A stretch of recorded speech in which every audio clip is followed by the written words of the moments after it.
এই নরসিংদী জেলা 25 লক্ষ মানুষের জেলা। কার্যত এটি একটা ইন্ডাস্ট্রিয়াল টাউন, সারা জেলাটাই একটা ইন্ডাস্ট্রিয়াল পার্ক।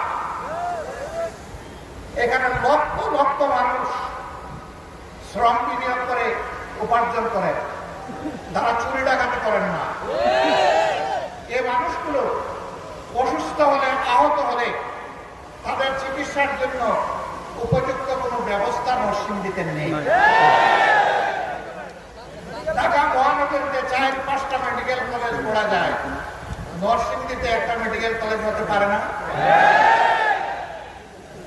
তাহলে এই মানুষগুলোকে হাঁস করে ঢাকার দিকে দৌড়াতে হতো না।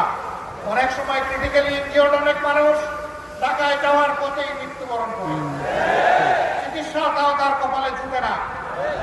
আপনারা কি নরসিংদীবাসী একটা মেডিকেল কলেজ এবং হাসপাতাল আপনারা চান?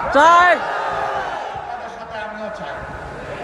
বর্তমান সরকারকে আমি অনুরোধ করবো, মেহেরবানি করে গণবসতির এই বাংলাদেশে আগামী 1 থেকে উন্নয়ন বাজেটে যদি আর একটা মেডিকেল কলেজ বাংলাদেশে করার আপনারা সিদ্ধান্ত গ্রহণ করেন, এটা যেন নরসিংদীতে হবে।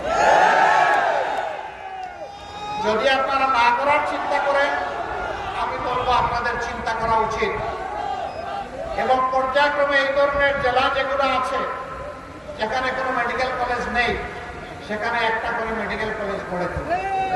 আমি এটা বলতে পারবো না 3 উপজেলার যে জেলা সেখান থেকে ইউনিভার্সিটি নিয়ে অমুক জায়গায় দিয়ে দেন।